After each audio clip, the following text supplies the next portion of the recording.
आओ, तुम्हें ले चलता हूँ ऐसी जगह जहाँ तुम्हें अच्छा लगेगा।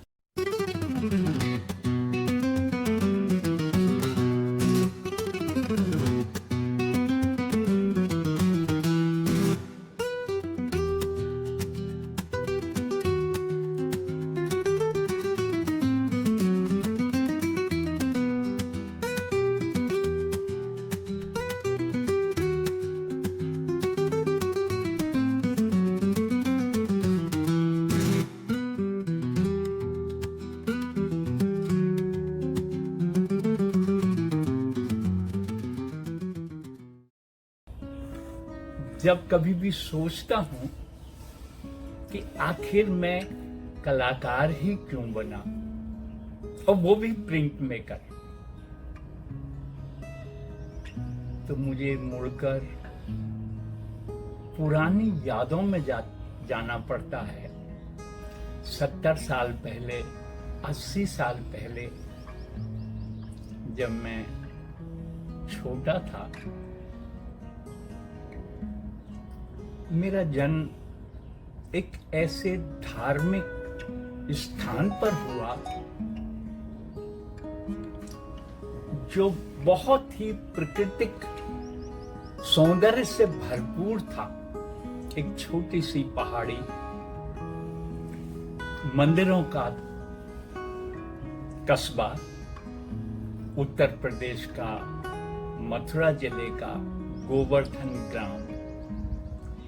ये पूरे विश्व में एक ऐसा स्थान है जहां आज भी प्रकृति की पूजा से दिन शुरू होता है। एक छोटी सी पहाड़ी, उसका एक शिलाखंड जिसको हर कोई बिना भेद भाव, ऊंच नीच, जाति पाति के स्पर्श कर सकता है। तुलसी पूजा, वृक्ष पूजा, ये साक्षात प्रकृति का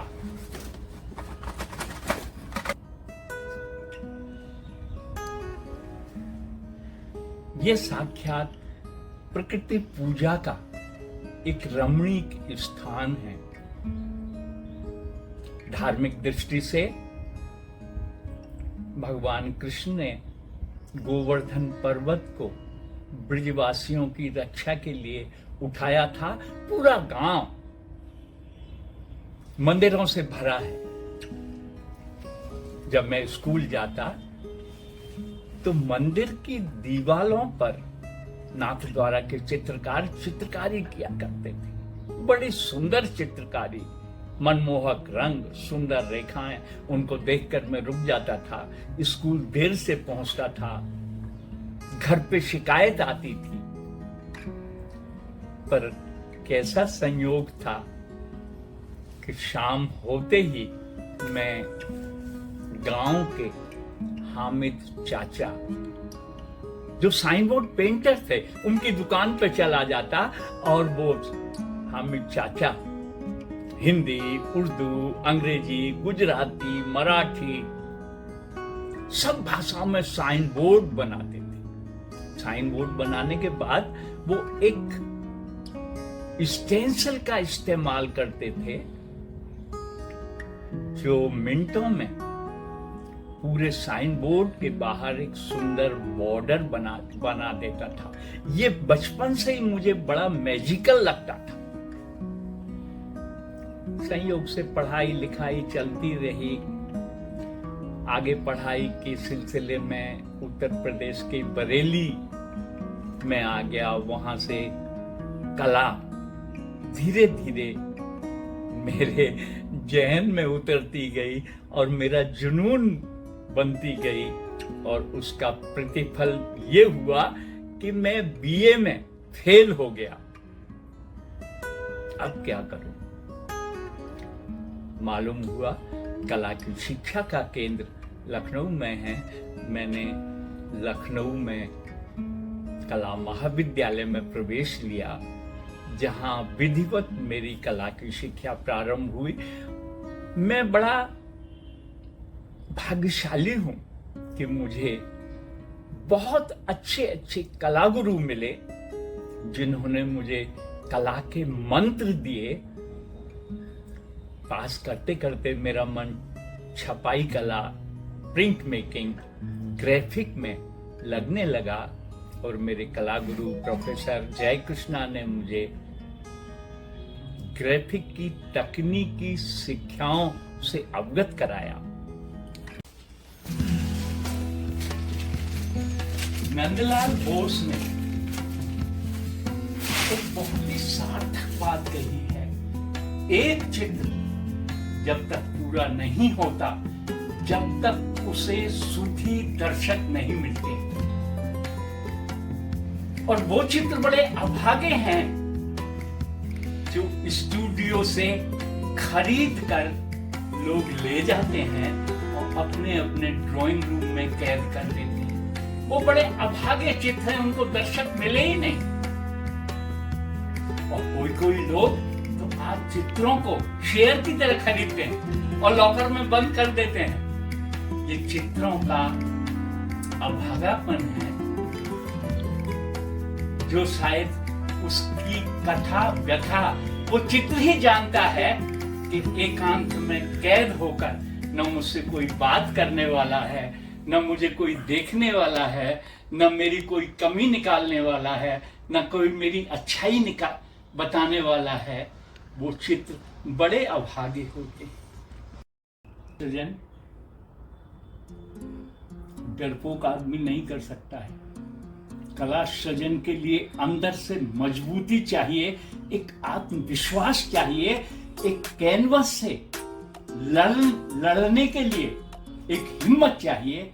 और सफेद कैनवस पर पहला स्ट्रोक लगाना ही विद्रोह है। मूर्त अगर मैं आपको कहूं कि एक सेब है, एप्पल, उसके अंदर रंग है, रूप है, गंध है, रस है। ये पूरा एक सेब का स्वरूप है जिसको हम आकृति परक कह सकते हैं। अगर उसी सेब को टुकड़े टुकड़े करके हम मिक्सर में उसका जूस बना लें तो वही सेब, वही एप्पल अपना रूप छोड़ देगी और बाकी सारे गुण जो एप्पल के हैं वो उस रस में समाहित हो जाएंगे जो एप्पल में होते हैं। यही मूर्त और अमूर्त का एक स्थूल उदाहरण है, परंतु ऐसे उदाहरण बहुत आपको मिलेंगे कि हम सूक्ष्म में भी स्थूल का आनंद ले सकते हैं और स्थूल में भी सूक्ष्म का आनंद ले सकते हैं। कला ही एक ऐसा माध्यम है जो मूर्त को अमूर्त और अमूर्त को मूर्त रूप में स्थापित कर सकते हैं। जैसे जैसे आकृतियां स्थूल से सूक्ष्म होती जाती हैं, वो गुरुतर होती जाती हैं, गहन होती जाती हैं। कलाकार अपनी अमूर्त भावनाओं को अमूर्त आकृतियों से, वो ऐसी आकृतियां जो एग्जिस्ट नहीं करती या हमारी जो आंखें हैं उनको यथावत नहीं देखती, जब कलाकार पूरा कल्पना लोक में विचरण करके अपने आप को अभिव्यक्त करता है तो निश्चित रूप से एक टाइमलेस आर्ट पैदा होती है और वो कला जगत के लिए एक महान कृति बन जाती है। एक कलाकार को पूर्णता की तरफ जाने के लिए अपने सहोदर कलाओं को, जिनको हम सिस्टर आर्ट कहते हैं, उनका ज्ञान, उनमें अभिरुचि बहुत आवश्यक है। अच्छा साहित्य में अच्छी कविता, अच्छा संगीत, रुचि संपन्न सिनेमा, रुचि संपन्न नाटक, जिसमें नए तरह के सौंदर्य बोध और अभिव्यक्ति का सहारा लिया गया है और एक नए कल्पना लोक की विचरण करता है। हर कलाकार को अपनी सहोदर कलाओं से सीखना चाहिए। इतिहास साक्षी है, हमारे अग्रज कलाकार पिकासो, उन्होंने लिखा भी है, नाटक लिखे हैं, कविताएं लिखी हैं। नियमित वो विज्ञान के विद्यार्थियों के साथ बातचीत करते थे। भारतीय कला में देखें तो जितने भी बड़े कलाकार हुए हैं, उन्होंने अपनी सहोदर कलाओं से बहुत कुछ सीखकर एक पूर्णता की ओर गए हैं। वो नियमित पढ़ते हैं, नियमित समझते हैं और कला में उस स्तर को अव्यक्त करने की कोशिश करते हैं जो संपूर्णता की ओर ले जाता है। और एक है नरेशन। हमारे बच्चों की किताबों में नरेशन है, सॉरी इलिस्ट्रेशन है। अमरचित कथा इलिस्ट्रेशन है, चित्रों में भी इलिस्ट्रेशन है। पर अगर अजंता, एलोरा, इनमें भी चित्र हैं। ये है नरेटिव, विवरणात्मक। ये नरेटिव है, इलिस्ट्रेटिव नहीं है अजंता।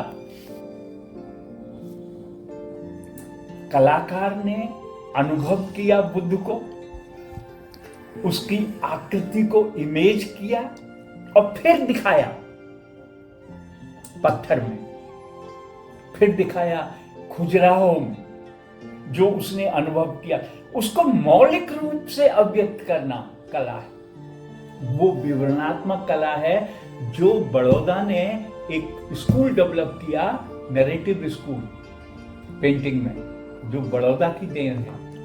इंडियन आर्ट में जो नरेशन की फीलिंग है वो बड़ौदा में गुलाम मोहम्मद शेख और उसके स्टूडेंट ने नरेटिव काम किए। एक नरेटिव मूवमेंट सामने आया। वो इलिस्ट्रेटिव नहीं है। इलिस्ट्रेटिव है अमरचित कथा, इलिस्ट्रेटिव है बच्चों के हैं, और बहुत सारे कलाकार इलिस्ट्रेटिव चित्र भी बनाते हैं। क्यों? क्योंकि हमारी पुरानी जो भारतीय देखने की परंपरा है वो इलिस्ट्रेटिव है। हमारे जो तत्कालीन कला आलोचक हैं या कला समीक्षक हैं, उन्होंने भी उन चित्रों की वकालत की कि ये इंडियन है। वो भूल गए कि ये इलिस्ट्रेटिव है। कला नरेटिव होती है, उससे कुछ कलाकारों को फायदा, वो कलाकारों को भी फायदा हो गया और कला समीक्षक भी स्थापित हो गए, पर कला का जो मूल तत्व है उससे अलग हट गए।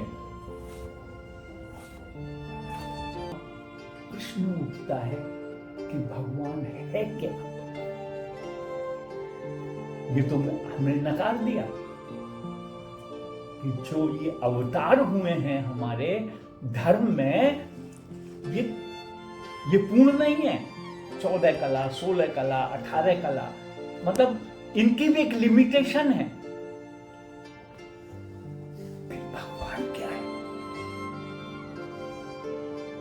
सुन, वो भगवान है निराकार, जो हमें प्रकृति के रूप में दिखाई देता है। ये प्रतीक, ये ईश्वर के प्रतीक रूप है। नदी, पहाड़, समुद्र, वायु, जल, कुछ तो दिखाई देते हैं। हवा तो दिखाई नहीं दे रही है, वो भी ईश्वर का रूप है। पंच तत्व जो है ना, जल छत पावक गगन समीरा। तो इसमें कुछ तो दिखाई देते हैं, कुछ नहीं देते। तो ये मिलके प्रकृति मीन्स भगवान, ईश्वर जो निराकार है, और वेदों में भी उसी वही निराकार है। बाद में पुराणिक काल में ये निराकार तो यार बड़ा कठिन है साला, जिसका कोई फॉर्म ही नहीं है उसका ध्यान करना। तो हमारे ऋषि मुनियों ने साधारण आदमी तक पहुंचाने के लिए पुराणों की रचना की, और उस परब्रह्म जो निराकार है उसको साकार बनाकर पृथ्वी पे लाए, या मैं ये कहूं उस निराकार ब्रह्म को साकार होकर खेलने का मन किया। तो वो पृथ्वी पर आए राम के रूप में, कृष्ण के रूप में, शिव के रूप में, ब्रह्मा विष्णु जो भी कह लो उनके रूप में। रामकृष्ण को तो हम फिर भी इतिहास तक पहुंच सकते हैं, पर बहुत से ऐसे देवता हैं जिनकी खाली कल्पना है। ब्रह्मा की तो कल्पना है। ये हवा, ये भी भगवान है। अग्नि, जल, ये सब जिससे हम बने हैं। अरे इसके अंदर तो ये सारे तत्व है ना, अग्नि भी है, जल भी है। ये खाना कौन पचा रहा है? अग्नि पचा रही है। इसमें पानी भी है शरीर में, इसमें हवा भी है, खाली जगह भी है, आकाश भी है। तो इस शरीर से हम का जो बृहत रूप है ईश्वर, ये तो छोटा सा है, 4 फीट 5 फीट 6 फीट का, और जो निराकार है उसका कोई आकार नहीं। उसको सहज करने के लिए हमारे जो समाज शास्त्री थे, जिनको ऋषि मुनि कहते हैं, उन्होंने पुराणों की रचना की, कथाओं की रचना की। और देखो, उन्होंने आभास किया कि बिना कला के हम आम आदमी तक नहीं पहुंच सकते। इसीलिए उन्होंने कला संबंधी आख्यानों को अपने लेखन में संजोया। भी आदमी भगवान के जो निकट है वो है सच्चा कलाकार। जो कला साधक भगवान के सबसे निकट होता है, बशर्ते होना चाहिए कला साधक। कला साधक निश्चल होता है, निष्कपट होता है, वो शीशा की तरह ट्रांसपेरेंट होता है। इसलिए कला साधक भगवान के, ईश्वर के, परमात्मा के, कोई भी नाम ले लीजिए, सबसे निकट वही होता है, क्योंकि वो अपना सारा जीवन कला सृजन के माध्यम से समाज को एक आदर्श समाज बनाने में लगाता है। वो अपनी कलाकृतियों से समाज को समृद्ध करता है, क्योंकि कला रस का प्रवाहमान करती है समाज में। कला से रस की उत्पत्ति होती, जिससे हमारा लौकिक जीवन अलौकिक बनता है।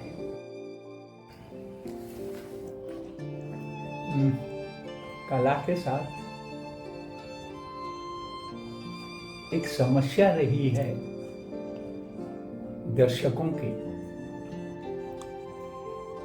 भारतीय संदर्भ में कला को या चित्र को या कलाकृति को देखने की एक धारणा बना दी गई है कि कला वही है जिसमें कथा, कहानी या हमारे परिचित प्रतीक हों, वही चित्र। वो चित्र को ऐसा बनाने की परंपरा है जिसको पढ़ा जा सकता है। पर चित्र पढ़ने की चीज नहीं है, चित्र देखने की चीज है। और हम देखते हैं इन आंखों से। ये आंखें मात्र देखने का इंस्ट्रूमेंट हैं, देखता कोई और। जब ये इंस्ट्रूमेंट खराब हो जाता है तो हम डॉक्टर के पास जाकर इसका ऑपरेशन करा लेते हैं, चश्मा लगा लेते हैं। तो ये तो देखने का इंस्ट्रूमेंट है, देखता कोई और है। जब किसी भी अच्छी या बुरी आकृति को हम देखते हैं तो आंखों के द्वारा हमारे दिल में एक हलचल होती है। दिल, ये दिल नहीं जो स्थूल दिल है, जो सूक्ष्म मन है, उसमें एक हलचल पैदा होती है। और वो हलचल रिले होती है मस्तिष्क को, जिसमें ज्ञान भरा हुआ है। अब इन दोनों के बीच में, मन और मस्तिष्क के बीच में एक द्वंद्व होता है, एक लड़ाई होती है। इसको छुओ, ये अच्छा है, ये खराब है। ये हमारा जो अर्जित ज्ञान है वो डिसाइड करता है ये कलाकृति है तो किस स्तर की है। इसको घर ले चलो या इसको यहीं छोड़ दो।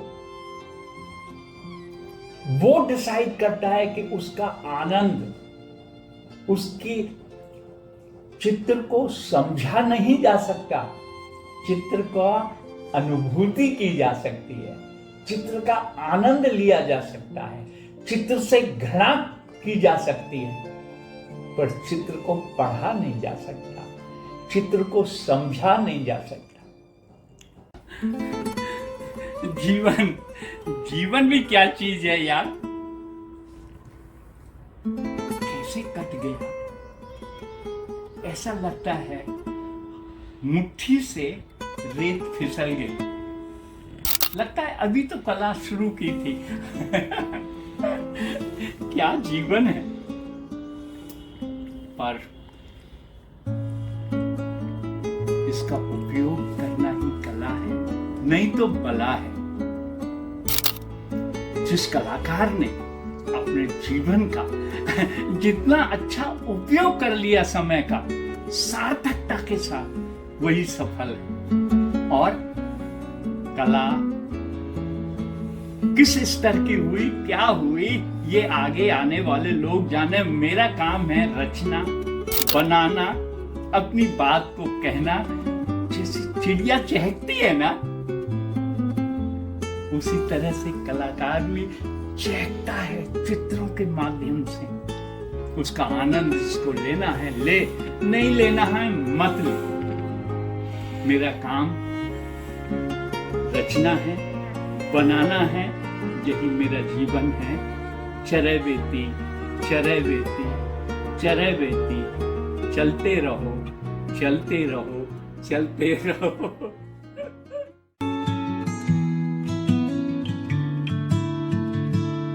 रुकना नहीं, थमना नहीं, हौसलों की रोशनी कम ना हुई। आंधियों से टकरा के भी जलते रहे, बुझना नहीं।